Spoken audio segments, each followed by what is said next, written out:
Hi, everyone. Happy Wonderland Wednesday. Thank you so much for tuning in to Alicyn's Wonderland. I'm your host, Alicyn Packard. In case you didn't know, this is a weekly show that takes place every Wednesday where we sit down with people that work in animation and video games and pick their brains about their careers, what it is that they do, and just talk about life. So thank you for tuning in live. Today's host, or today's special guest, is John Bailey. John Bailey has a million different voices. He is so cool. If you're not already a fan of John's, you will be soon after this show. So I'm going to go ahead and add John right now, and we're going to get started. You guys get ready to hear one of the most inspirational voiceover stories I've ever heard. Okay, Bailey. And we're waiting. Hi. Hi. How's it going, This is my one friend? of the authentic voices you've ever heard. I can't believe he's doing my nerd guy. Why is it so zoomed in on me? Well, you know, it's like once two people are sharing the I screen, get it, yeah, it like, gives you less I real just get nothing estate. but a face. You should both back this, I'm back back it as far up, as I can you go. know? It is so good to see you, John. You How are too. you today? I'm good. I love Sometimes your I hat. drive through your neighborhood and just wave at y'all's houses. Just rando houses. That's No, amazing. sometimes I go through your neighborhood and just wave at your house because we can't see each other anymore because all the quarantine restrictions. I know. I feel like I'm sponsoring LaCroix just by taking a very obvious sip of And this. apparently I am Aquafina. Oh, cheers. Cheers.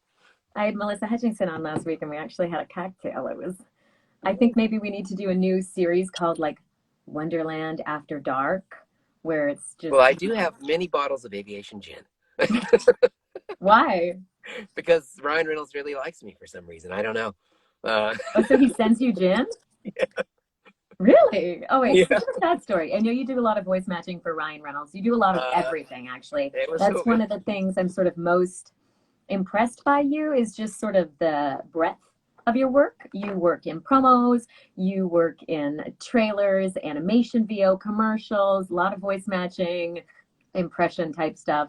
So tell us, what is the story with Ryan Reynolds and Aviation Gin? Yeah, I have to be a Swiss Army knife of voiceover because I have a big family to support. So in order to keep that insurance.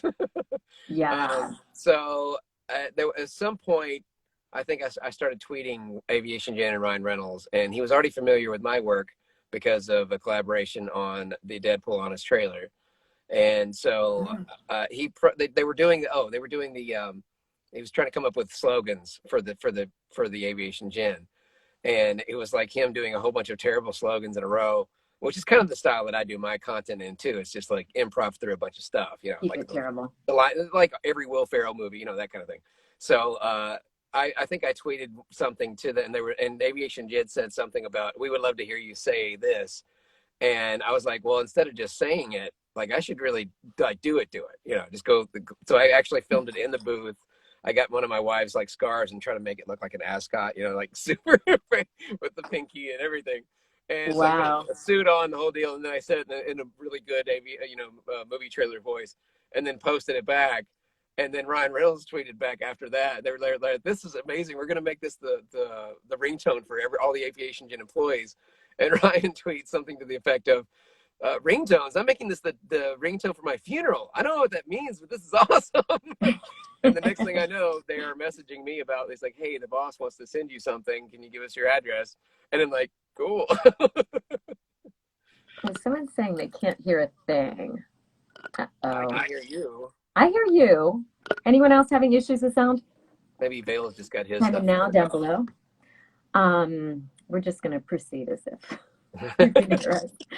Sorry, Vale. Well, I went live right before this, hoping that might boost some numbers. I don't know if it works or not. I really haven't Get figured him out the over algorithm. here. Did they tell you did you tell them where you could find us? Well, it's when I go live with somebody, when somebody they follow goes live, it shows up as their live too. So they don't, it automatically shows up. But I have not fully figured out the algorithms and things and all the tricks and for all the Instagram stuff. If Yeah. this is TikTok, I'm a little more proficient. Oh, hey I got in now, early. you cheating on us with TikTok? I got in at the ground floor, so I understand that one a little bit better. I was very late to the party with Twitter and with Instagram, and honestly, all the other ones too. I only just now. Tadlock said, "You look beautiful," and I concur. She always looks amazing. Oh, thank you, Tadlock. Just making me feel good on the inside. But she's just as talented as she looks too. Just so no. I know this is your show. I'm sorry. No, well, what's so funny is that the first time I met you, you had asked to interview me on your YouTube show, Yeah. and that was probably like 8 or 9 years ago. It's been a while now. 7. It's been a while. Yeah. So it's good now. Tables are turned, and I can kind of, return the favor / do you like interviews, by the way? Well, I was about to say, like, I've been getting a lot of interview requests just in the last couple of months, and I really don't know why. It's like nothing's really changed that much for me, at least not recently. I mean, I could see if it was a combined thing. It's just been a long time, or I don't know, but just all of a sudden people are out of the woodwork like, hey, you want to be on a podcast? And I'm like, yeah, okay. Why? Well, not really, but I don't really know. Can't say no. Well, it's interesting. It's quarantine. What else do I got to do? Well, I was curious. I feel like if you can stream, I can too, because we have the same representation. So if they message one of us, they'll message us both. Yeah, exactly. Did you just get an audition? Shoot, Yeah, we gotta go. These days, everything's male or female, so there's no. Yes, they're any age, really. We don't want to discriminate or draw the line. Yep. So, John, I want to, as we get started, start at the very, very beginning, because I think that you have one of the most inspiring stories of any voice actor I know. Now, I know that, in your 20s, you were living in Mississippi, you were flipping burgers and running a forklift, just had dropped out of college, no shame there at all, but things were not quite exactly I dropped out and found out the truth about the college I was going to. That's a totally different subject. That's a little misrepresentation. They did not inform me, or at least I did not understand that there was only one kind of degree to get from that school. And so when I found out that my degree would only be good for a teaching education and doing it in their church / school, and I'm like, that's not what I want to do.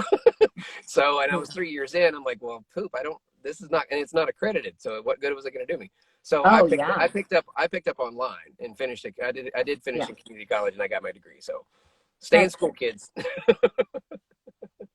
But, then you basically, so your wife was saying, this is your passion, you love doing voiceover, and you started making YouTube videos, and then kind of take us through your path from there.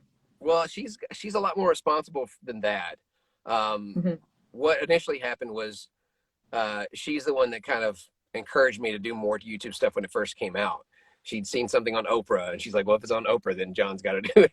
But back then, getting the hardware to put together a computer that would be able to do the kind of video stuff that I wanted to do was not cheap. It was thousands, and we didn't even make that much money. Like we made nickels compared to what I make now. And I didn't, so I was little late to the party, but that's amazing. I mean, so anyway, the thing happened when I was at work. I think at the time I was maybe at Chick-fil-A flipping. I was a kitchen manager, and she was making a MySpace page, and an ad popped up back before they had pop-up blockers, and it was for a local studio. I don't know if you've ever even heard of this, but StudioCenter.com.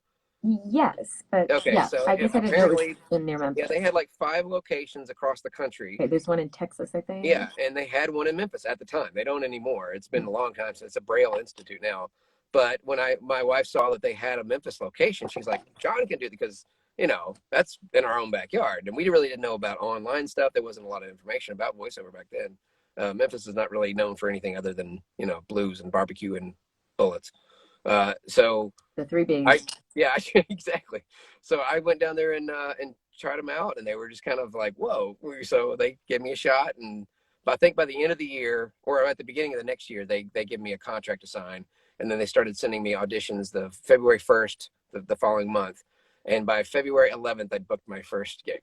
Wow. It was all non-union at that time, but the rate was still way more than I was used to getting paid for doing 80 hours of forklift work.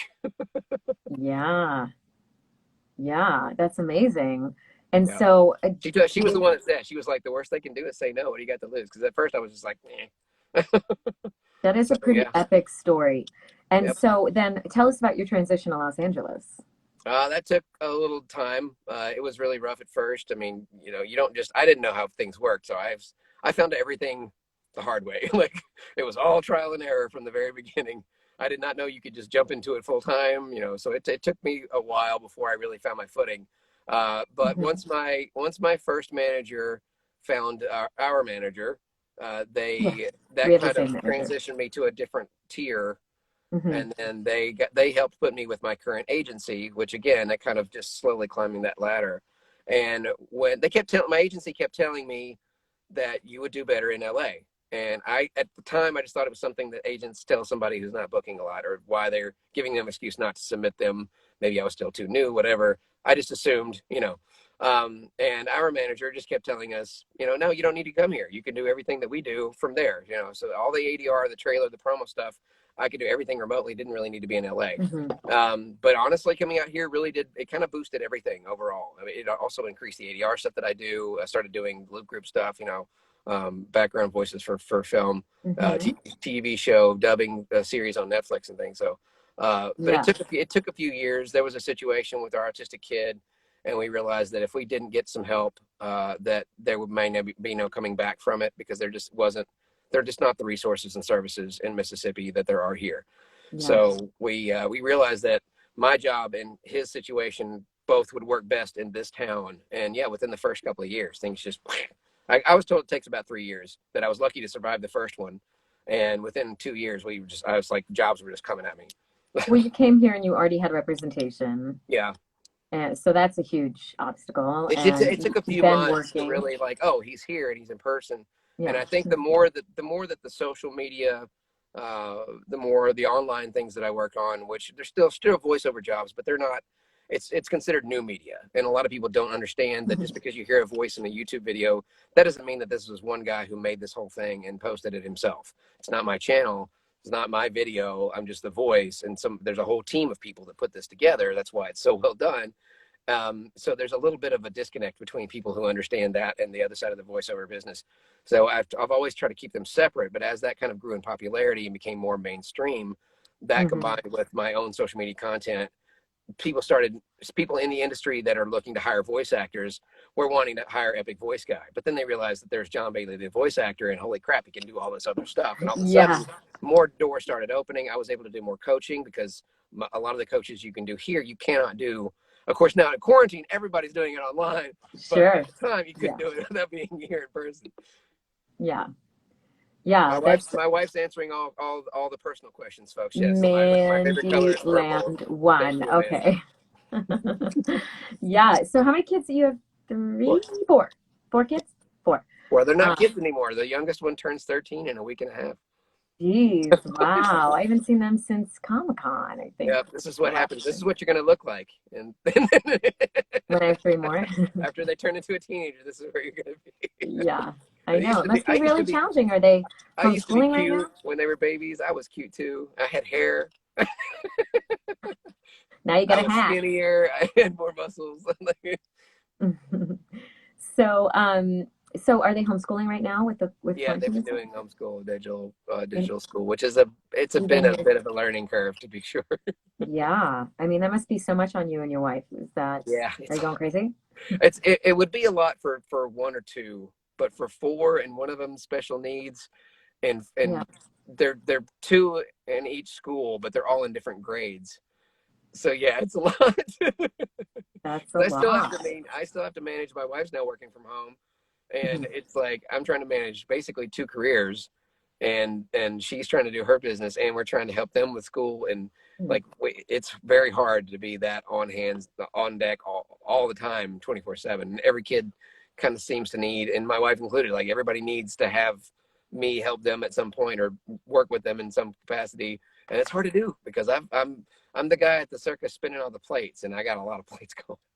I was gonna say, I think, you are far and away one of the most prolific content creators that is a voice actor on the internet. I agree with that. I try to get more voice actors to do, even when I coach, I'm like, you should try to do something with social media, because I think there's a way to integrate something that's either your hobby or your passion with your talent and to create your own thing. And I've seen so many different people do it different ways. There was a guy who used to be nothing, and he was doing creepypastas. I'm not sure if you're familiar with what that is, but it's basically a scary story read to creepy music and weird pictures on YouTube. Ooh. And all of a sudden, his voiceover career just exploded because he found a thing, you know.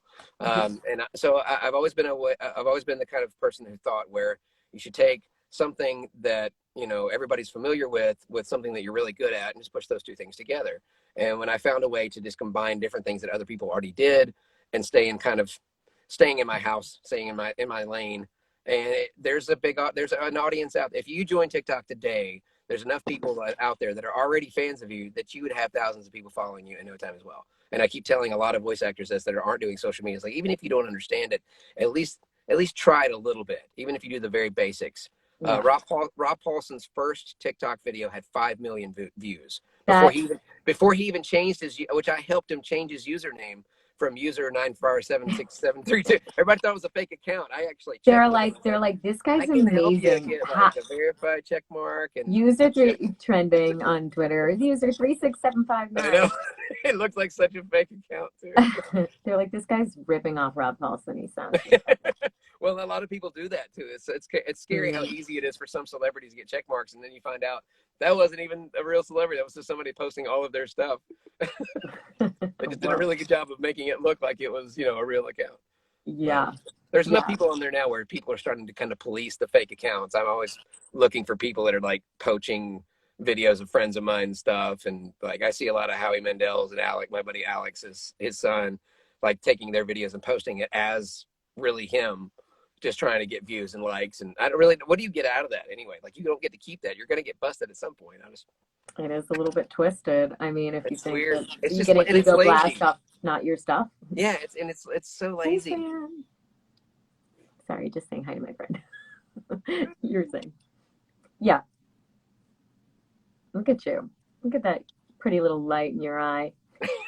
Oh, that's a ring light. Isn't it beautiful? It's beautiful. I know. Yours looks better. Yours looks like a music video. Mine, I'm looking a little shiny. Mine just looks like I've got, you know, an alien virus. You know what? Let's enough with the ixnay on the iris day. Okay. Don't worry, it's not Corona. Okay. Quite frankly. You're like nails in a chalkboard. I'm melting. Okay, but wait. We were supposed to rewind back to the beginning because I want to know. So YouTube. So you started this YouTube channel. You start posting. Which came first, your YouTube following or Honest Trailers? YouTube. I did YouTube on my own first, and I didn't really know what I had. I just kind of had, you know, I just made content, and there was no real rhyme or reason. There was no real flow or specific brand. Nobody really knew what they were doing. We were just posting content. What's funny is, looking back on it now, that's exactly what TikTok is. There's no real theme. Like, once you find a theme, most people will stick to it. Same thing with Instagram. It's just random. Like, it's one person posting a lot of things. Yeah. You know, so the link between the things is the person making the thing. Yeah. You know, and I was doing YouTube that way back then, but back then that is not what worked. And I really didn't know that, but I did get a lot of views because I did a lot of Optimus Prime. Like, I did a lot of Transformers dubs, just funny stuff that I did to all the character voices. I'd write the stuff myself. And I kind of came to be known as like Internet Optimus Prime or YouTubemus Prime. And that created a little bit of a kind of a Transformers fan following. That's kind of where my whole basis came from for that.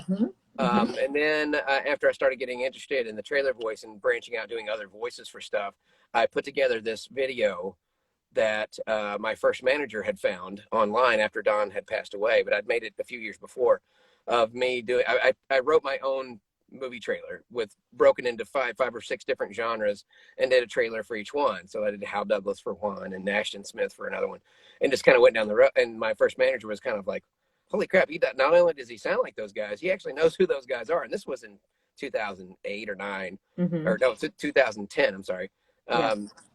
So he was like, nobody knows who Ashton Smith is. And he contacted, or he had his booking agent contact me. He's like, we'd like to try you on some stuff. Take it down. Yeah, they tried me out on a few things, and he was like, "Yeah, you booked like 3 out of 4 of these." He started off by saying, "Right now, you're kind of just doing impressions of other movie trailer voices, Mm-hmm. and we think you have a lot of raw potential, and we would like to work with you to kind of develop your own movie trailer voice, like the John Bailey voice, where other people are trying to imitate you, not just you doing Don's voice or you doing Hal's voice or whatever." Which is So pretty unusual. I yeah, mean, you don't hear a lot of that kind of story he never where somebody managed comes to anybody you. before either. He just owned a trailer house and over by the Grove at the time. And he just, thought I had a lot of raw potential and kind of wanted to be part of the whole I discovered him story. There's a lot of people here and there. I'm not sure if you're familiar with Rick Party, who used to run voiceoveruniverse.com, but he kind of feels like responsible for that. He found me on YouTube and featured one of my first big trailers was the Book of Eli Blu-ray trailer. And he featured it on the main page, which coincidentally led to some weird stuff. Somebody Ooh, called and threatened tell us to more. like put me in prison for breaking SAG rules over that. And when I asked my manager about it, he said, "We actually know who you're talking about, and that guy's actually an agent, and one of the guys that he represents, we usually hire him, and we didn't hire him for this." And he probably got mad when he saw the spot and told his agent. His agent tried to scare you, and I was like, Drama. "Geez, what is the Sopranos?" Welcome to the world of voiceover. Yeah, they don't tell you about all that at the panels and Comic-Con. No, I don't think. Yeah. Anyways, that was a long time ago, and that hasn't happened since. But that was I was like, what is going on? I'm Yeah. noticing below that there's some really good questions for John. So I just want to encourage everybody, if you have questions, do you see the little question mark at the bottom of the box, at the bottom of the screen? Go ahead and type your question in there, and then at the end, we will circle back. I've written a few of them down, but if you go ahead and write them in there, that would be great. For anybody that's just tuning in, this is Alicyn's Wonderland. It's a Hi, weekly Debbie. podcast. Hi. Today we're interviewing John Bailey, but every week we have different people that work in animation and video games, voice actors, produce voice actors. You don't usually hear it pronounced like that, voice actors as opposed to voice actors. Writers, show Yeah, think creators. outside the box. Everybody else is going to do it the other way. You did it the right But way. we're both in boxes. Like, That's true. I'm in a glass cage of in emotions. our box. But yeah, you can follow my page and subscribe for updates. Probably, John. You probably know how one would actually do that. Yeah, they can click your name up there at the top and follow that user right there. There you go. There you go. Okay, so cool. So you made the transition to LA. You're producing content. You're booking and booking and booking and getting more and more stuff. What's been some of your favorite roles that you've ever performed? Well, I mentioned that Transformers was a big inspiration and kind of a big part of my initial social media fan base. At one point, our agency reached out to me and said they're looking for a sound alike for Optimus Prime. First, I always do what I always do, and I'm like, well, if Peter Cullen wants to do it, I don't want anything to do with it, so don't even bother. And they're like, no, he's already said he won't do it for scale, so if you want it, you can try it. And so they sent off my demo, and they booked me for the ADR, just the normal sound alike stuff. So that was big. Even though I know it was just scratch, that was a huge deal for me because I was like, I'm getting to work on Bumblebee movie. And while I was there, actually, I think CSD's first sent out auditions to us for some Transformers characters, if I remember right. But then there was some weirdness where I kept getting the same audition from different places, and they said it was switching studios. Some stuff I really didn't understand and never heard back, so I just assumed nothing happened. And then the last session I was there, they said, while you're here, we'd like you to record for some other additional voices. And I'm like, I bet that's what this was, which is so weird that I'm back trying it out for the third time. And but unfortunately for me, I was sitting next to Steve Bloom, who's been working on Transformers for quite a while. Yeah. And it's like, we need to know which characters you voiced already, which ones you booked. And I haven't booked but one. And I already know that somebody else is going to be doing that voice. Right. And so Steve Bloom's like going, done it, not done it. So like most of them he had already done. So I get in there with like 2 or 3 guys that I'm not very good at, and I record them. And before I left, I was like, would you mind if I recorded for some of these other guys? Because I've been doing Transformers sound-alikes since I was a kid. For 35 years, I've gotten pretty good at them.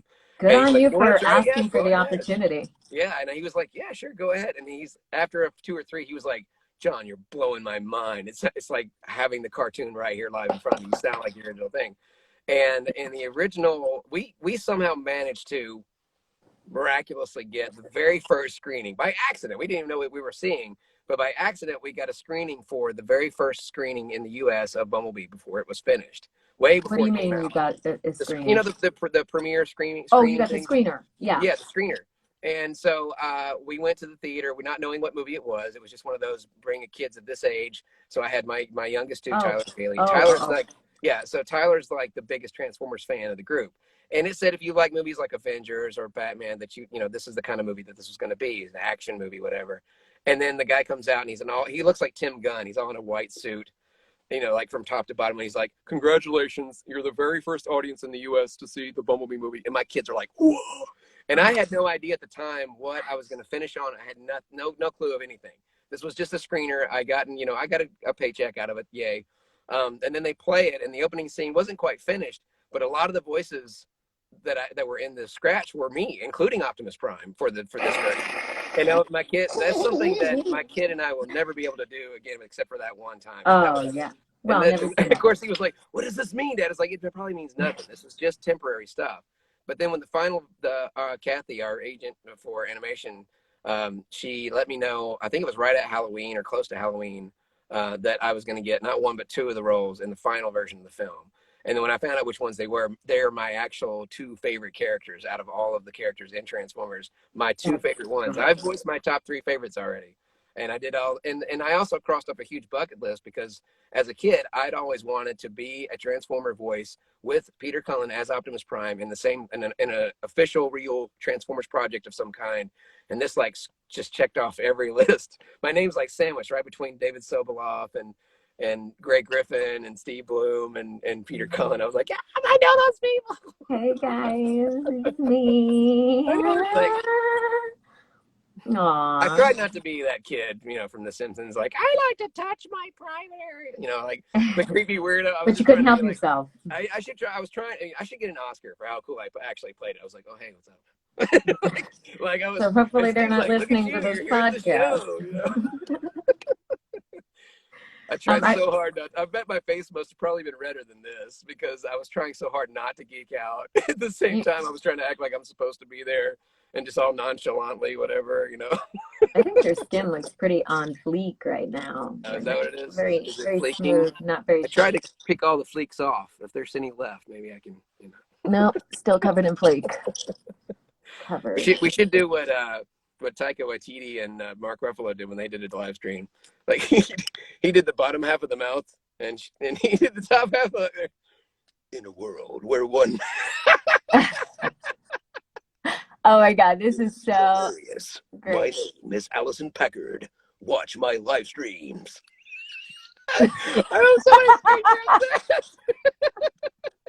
That is going to be a profile picture. Sorry, I just thought I heard a mom out the window. Oh yeah, my wife was actually telling in the comments we took the whole family, and she was sick as a poor thing was so sick. But when the movie came out, we took the whole family to see Bumblebee, and it was just such a huge moment. And then, of course, when we didn't know at the time whether it was going to be an on-screen credit or not, or just additional voices. And there's my name and right there with all the other voices. And then my whole family, nobody else in the theater but us. They're like, ah! I think my kid and my husband, I think, are going swimming. I was, I keep hearing ghost. You kind of hear your kid's voice anyway in your head a lot. Yeah. So I thought it was that, but no. I plan on making some content, a series of content-based videos based on the Ghost Hunter shows, but instead of ghosts, it's just children. Because if you really think about it, everything can be explained by children. Doors being left open, lights flipping on and off, little kids' footprints after bedtime. It's just ghosts. Strange noises. Kids, yeah. Little girls whispering, yeah, they're just up past bedtime. Something in the closet. They left the fridge open. And I want to go even further. It's like, you can tell they've been here because the table is still dirty, even though I told them to wipe it down hours earlier. Where did that Band-Aid come from? I know, right? And I want to get my kids involved and have them run by the door. Like, did you see that? I swear there was a kid, guys. Yeah, I can hear them out there. So yeah, any other dream roles or areas of voice acting that you want to pursue? I still would like to. What's on your vision board? I'd still like to be a regular on like a network series. I'm still in the additional voices stage and just barely scratching the surface in animation. Done plenty of video game stuff, but not like a main video game character, which would be really nice to be. Came close a few times, and yeah, that's pretty much the main type stuff that I'd like. And I just like to continue doing what I'm already doing now, just like more of it. But yeah, Ghost Kid Adventures. Yeah, Aaron, you're right. Ghost Kid Adventures. Tell our listeners about some of your. I'm gonna. Corona. Ah! You got to go into the. I downloaded a computer virus. Now you. Yeah.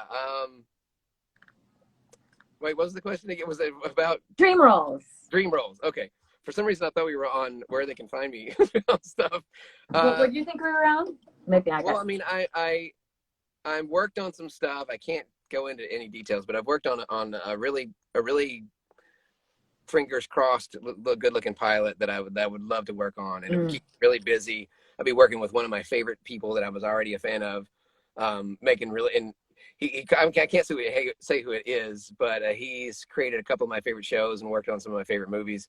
And he calls me his new super weapon when it comes to voiceover stuff. And that's a big compliment coming from most people, but it's a huge compliment coming from somebody that you like look up to and you're a fan of, you know.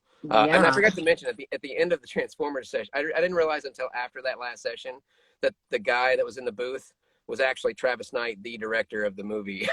And I had no idea. The guy that I was like, hey, can I do extra voices for? I had no idea that was him. And so yeah, that was after that, it was like any director like, hey, can you work with so-and-so? I'm like, yes. I worked with Travis Knight and didn't know it, and I didn't blow it. So yeah, it's kind of like Harry Potter. Like once you see that you've already done the Patronus, you know you can do it because you already saw yourself do it back in the past.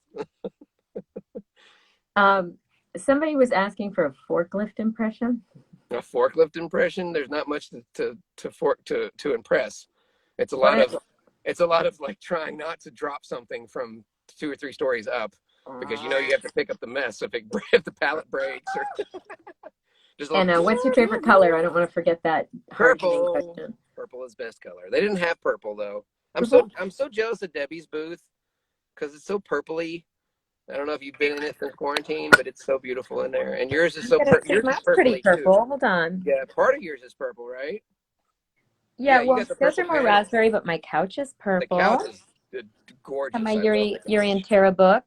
And it looks so good with the white fluffy bench. This is me back when I was with child underwater. Oh, that looks like an album cover. Yeah, it could be. That should be your next album cover. Yeah. There you go. People buy just for the album cover. So can you tell us about some of your video game roles? Yeah, I've worked on a couple of Game of the Year winners, God of War 4 and XCOM. Who'd you play on those games? All the XCOM games. So, and XCOM was my first kind of big game break into gaming. That was another one where somebody had watched one of my YouTube videos and was like, he just messaged me on YouTube and was like, hey, I don't know if you have an agent or not, but I love what you did in this Optimus Prime impression video, and I have this game character, blah, blah, blah. Get in touch with me. And I was thankful that I was already with an agent at the time. So I sent them CSD's information, and it was like, because he's basically said, I get really sick of going through 500 auditions, and just like when I hear what I want, I just, why go through all that when I just get him straight, right away. So this is why I keep telling people that they should put content out there, either whether it's on YouTube, whether it's on Instagram, whether it's on TikTok, just put something out there that can show people, because you never know who's going to watch it. And you never know how you can get booked on something. You really just never know. I tell the story because most recently, I had no idea, but it was pretty awesome. Kathy, one of our mutual agents, she's like, hey, you booked World of Warcraft. Can you go to Irvine? I know where Irvine is, but I'm like, yes, I will do anything for voiceover jobs. So I drove 3.5 hours on a quarter of a tank of gas, not knowing it was going to be that bad. And the time of the session was from 4 to 6. On a Friday, and I would have to drive back to LA through that. And then I get there, and then they were like, did they tell you how you booked the job? And I'm like, no. We were all kind of curious because I didn't audition. They said, you recorded something for us in 2011, and we kept it because we liked it, and your voice came up for something. 7 years later. Wow. 7 years they had that audition. So you really never know. Who did you voice on that? Some characters in World of Warcraft, some of the creatures. I don't know remember the species names, which was one of my first creature gigs. And they were like, "Holy crap, you're really good at creatures. Have you been doing this long?" I'm like, "This is like the second time." They're like, "Really?" They're like, "You just went to like a really short list of guys who was really good at creatures." And I'm like, "Okay, cool." And I've been doing it for years. Yeah, and we got done with the whole thing in 20 minutes flat, and I drove back like just as fast as I got there after I got some gas, of course. And it only took 4 hours. Yeah, it only took 4 hours to get there. It only took 20 minutes to do the job. But yeah, at least and then to drive back through traffic. It 4 hours. It wasn't as bad as I thought it was going to be. How's your Tim Burton impression? Lots of people chiming in. Tim Burton? Ditto what on does it Tim. sound like? I honestly, last time I heard Tim Burton's voice was on probably a DVD special feature a decade or two ago. I don't know what that sounds like. I don't get auditions for Tim Burton very often. Sorry, guys. Not a popular one. No, Ryan Reynolds. That is definitely a first. I've never been asked to do a Tim Burton impression before. Now it literally is the pylon. Okay. What's been your favorite experience recording Scratch? I mean, I guess it can't really be better than that Transformers experience. Detective Pikachu. Honestly, as much as I loved Bumblebee movie, Detective Pikachu was the most fun I've ever had. Okay, so you started doing Scratch and then you did ADR? Or tell us about that. I mean, the Scratch ADR, I consider those basically the same thing, but most of the ADR that I had done previously was not Scratch for films. It was ADR for trailers or commercials specifically. Right. Or it was like a Netflix series, like Anime's done. So doing it for film, though, that's actually started with Krampus, with Adam MacArthur and a few other folks from CSD, and so about 10 or 11 of us in a loop group session for that. And then the three of us, me and Adam, and I'm spacing on his name, but you know him if you saw him at the agency. The three of us out of everybody got called back. And I wasn't even living in LA at the time. And I made a point to fly back just for that. Oh, wow. And we got the audition. The audition was literally speak in an unknown language for 1 minute straight. That was the audition. That's what it said. Oh, that sounds so fun. I did 3 different languages for 3 minutes. And yeah, next day, in fact, she said within a couple of hours, she's like, "How fast can you get to Universal Studios?" And I'm like, "I can be there now if you need me to." They're like, "Okay, you got a job tomorrow." And I'm like, "Okay, cool." So that kind of opened the door for that. And then the Optimus Prime thing led to working at Paramount. And the Detective Pikachu was just through an audition. I just auditioned for it and got the job. And they just hired me back over and over and over again. It was a ton of sessions. Was it matching Pikachu? Yeah. Okay. Yeah. So for the whole film, which was awesome. And I didn't get to see the screening for that one, but I was told that a lot of Ryan's lines in the screener were me, but I didn't actually see it. But I was also there's a couple of spots in there that are still me in the final film, and then I'm a news anchor right before the big battle that prays like the annual Rhyme City Pokemon Parade. That's me too. So wow, you have a really good memory for that kind of stuff. I can't even remember. Well, when your resume is short as mine, as far as cool jobs go, it keeps the short list is about this big, so it's easy to remember the cool ones. It's hard to remember all the small stuff. Yeah, that's true. That's true. I am curious because you do a lot of stuff raising funds and awareness for autism. Autism Awareness is the organization, I believe. Yeah, Autism Society of America is the actual. Autism Society of America. Charity, yeah. Do you want to talk a little bit more about how that has been having a child that has autism? It's been this job has been a serious blessing because of our situation with my son, because we would not have the insurance that we have, which is so much. We would be bankrupt if we didn't have the insurance to pay for just the medications alone every month. But yeah, the facilities here and the fact that I'm in the Screen Actors Guild and have the good insurance has been a huge help. And being able to work from home, most people are pretty considerate, especially behind the scenes. If you're just up front with folks and say, look, they understand that our kids are not in school right now. that they're at home and they understand that I have an autistic kid up front, then that usually doesn't cause any problems. I'm just like, look, I really need 5 minutes. There's a situation. We don't want it to get out of control. But yeah, it is back to the whole spinning plates. It's very, yeah, it can be nerve wracking. It really can be, but I'm glad that I'm able to be here most of the time and that I don't have to travel far to do jobs very often. And I don't have to be gone for long periods of time either. Yeah. So, yeah. Do you guys get to all have lunch together or? Yeah, well, the kids usually eat their lunch separately for me because I'm usually in the booth for most of the day. I have enough agents now and enough content to work on that my day is pretty much, booked up until 9:30 p.m., 10 o'clock at night. My wife she's in the chat. She can vouch for you. Yeah. And then I spend time with her until she falls asleep. So I have a little window before I fall asleep. Like, okay, so I'll throw on a costume and then I'll do 30 or 40 different voices auditioning for a certain character in a movie or TV show and anything else that I can think of while I'm in that outfit. And then I'll go to bed and then splice up the video in between stuff later on when I just find time because I can do all that from my phone now. My phone's gotten to the point where I can do everything from it. And so that makes it very convenient to kind of be making stuff as I go and in that tiny window that I have. But usually I can get hours of stuff out of just a few minutes. When I say hours, I mean I can get hours worth of work to, editing videos and putting things together and rearranging the order. Thank you, Debbie. You're just the sweetest. As opposed to just looping it over and over again for hours. You're like, this is hours of content. Yeah, because it's too easy just to get up there and be like, record, blah, blah, blah, blah, blah, blah, the end, post.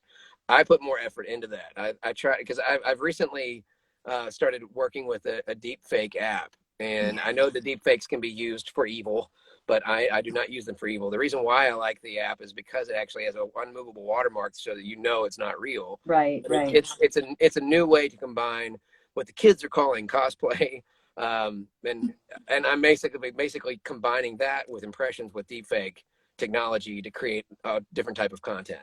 And a lot of people seem to really, really enjoy it, and it gets a ton of views. And just that and just standard basic impression videos saying things that fans request is like the new standard norm on the internet. Usually on these live streams, it's just a ton of like, do this, do Family Guy, doing so and so. Right. And just because I can do it doesn't mean I can just sit here and do it all day long. I do still have to take care of my instrument and still have to work in the morning. So it's a lot to balance when you have a kid that comes to the door every 5 seconds. Dad, can I take a picture of this toy? So. And what about, I just lost my train of thought. Yeah, with the deep fake, what was I going to say? We were talking about the autism with Zach. Oh, right. Yeah. It can be very difficult because you're in the middle of recording and then you get knock, knock, knock. And it's usually over something like I drew a picture or can I have a snack, or it's just, and because he's not in school with a set schedule, he's very like, I need Dad's attention every 5 minutes. Kind of like Buddy the Elf.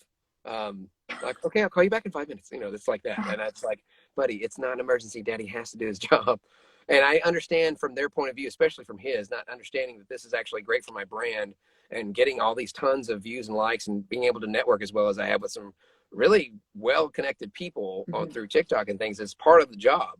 So he just sees it as me just playing around making videos. He thinks Daddy's just doing dress up and playing just putting on costumes. So it's hard to make him understand that Daddy has to do this job, and if Daddy doesn't make money, then he doesn't get things. Yeah, I mean, it's tough to find that balance and to really know what is paying off in the long run. I think I actually took a 14-month break from all social media and did zero.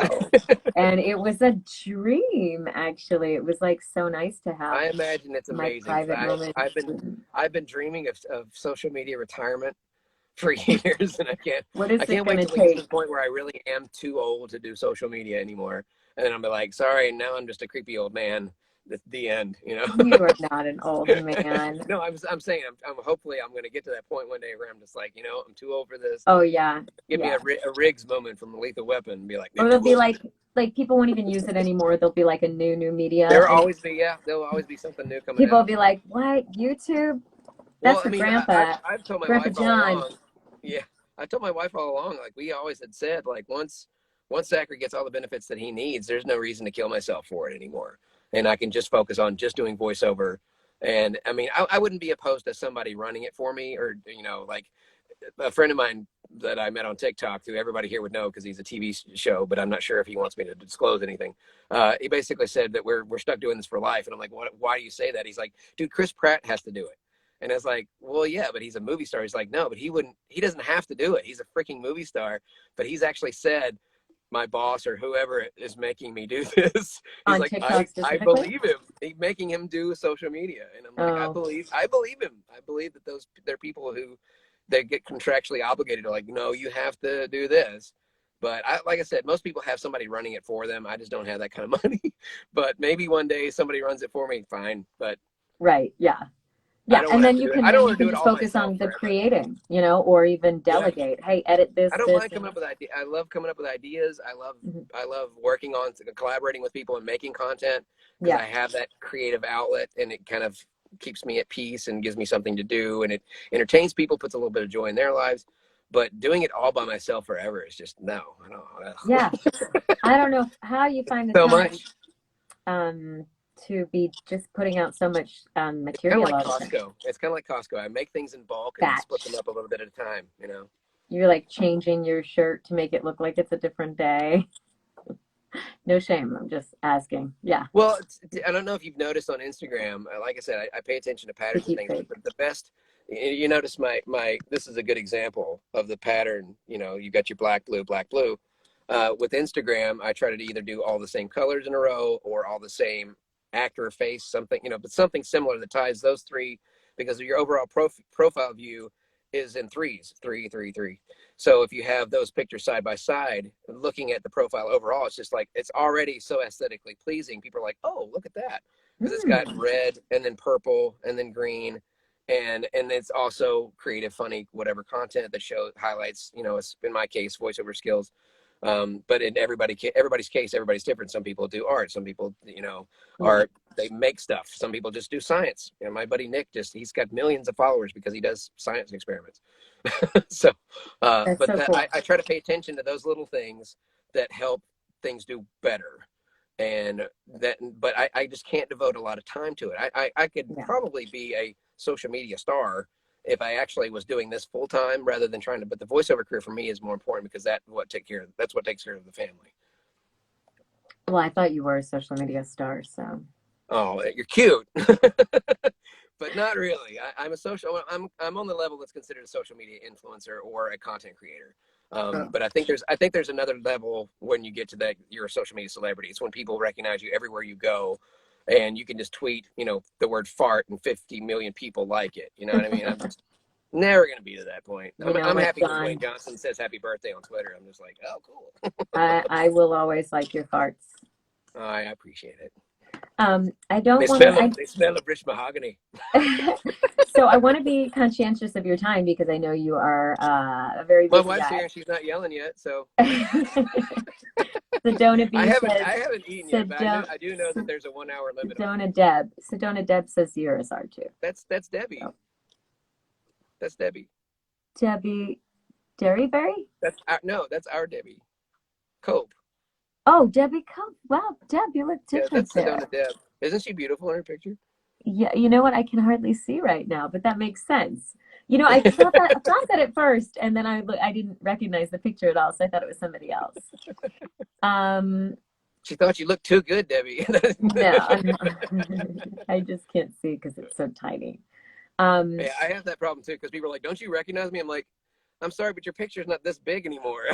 I have the exact opposite problem. Like, I can see it pretty good from this far away, but then people are in full life, and I don't recognize them at all because I'm used to seeing them this big. Right. You're like, oh, you have a body. I know. People want to hear your Ryan Reynolds. People always want to hear the Ryan Reynolds. I don't know what it is. I hope you all wear your brown pants because this is really special. Brought to you by Smooth, Delicious Aviation Gin and Mint Mobile. That's great. And now, any projects on the horizon? Now, obviously, I know you NDA City. I know. But what can you talk about? NDA. I have a couple of things that I've still not been cleared to say anything about. Anything that just came out? I know a lot of people are tagging on something that just came out, but I've not been cleared to say anything. So I'm sorry, guys. I would love to say something, but I refrain from even reposting it just to be careful and conscientious of my NDA. But yeah, you can hear me you can hear me in Elder Scrolls, the latest chapters. I think the last 3 or 4 of Elder Scrolls Online, and a new game that just came out called Marble Knights with Christina V directing. Anna Brisbane's in that, and Erika Ishii. You guys, most of you Instagram YouTubers will know both of them. Anna's actually with CESD now as well. She goes by Brizzy Voices on YouTube. She does a lot of female impression stuff. Is this CESD, so, or okay? Yeah. So this was an arcade Apple arcade game. So it's cool. It's pretty cool. It's called Marble Knights. So everybody's little bodies are like half marble, and it's got tons of ball puns in it, guys. There's so many marble puns. It's not even funny. But I am King Roland. And what more could you ask for? Cool. So he's like the narrator. I've always wanted to be the guy that is like round 1, that guy. So that was a fun gig to do. Desi Sketchy is my daughter. She's in the chat as well. That's great. Let's see. Aaron Pollard had a great. John, can you do a trailer for NDA the movie? Coming soon, a movie you'll never see, something you'll never hear about. Non-disclosure agreement, the movie, rated NDA. Yes, and Tyler Fanart. I have one more 3 family members in here. That's my son. Tyler Fanart is my son. Let's see. This is a family affair. She's my daughter. Yeah, it's a Bailey family reunion. It's a Bailey family reunion. So, John, I heard you were in a commercial. You talk really fast, but you're still totally legible, and it's like a totally iconic commercial from like when we were kids. Do you remember? Do you want to talk about that? Oh, yeah, the Micro Machines. It doesn't say Micro Machine, not the real thing. So yeah, I'm the new voice of the Micro Machine. Huge surprise to me. I honestly did that audition as a joke because I thought I didn't have a shot. I am terrible at reading the legal speak at the end of commercials. Oh, really? And I'm so bad at it, and I try so hard to be good at it. And I was like, there's no way. So I just did it, and they were like, that was great. And then it was twice as hard as a normal commercial, because if you've seen the new one, they actually deep faked my mouth over the kids' mouths, so it looks like they're saying as fast as I'm saying it with my voice. And so I had to go in camera during quarantine to go do an on-camera thing where I was recording the lines voiceover wise, and then they were filming my face at the time, and that was some work because that's not the gig people know me for, reading ridiculously fast. But thankfully we just had to do it line by line, and it wasn't just that it's line by line. They like to alliterate like a lot. Yeah. And all the words are like, all the letter P, and it's like every single one of them is a tongue twister. And I'm just like, this is the worst case scenario for a voice actor. The whole gig is like legal speak.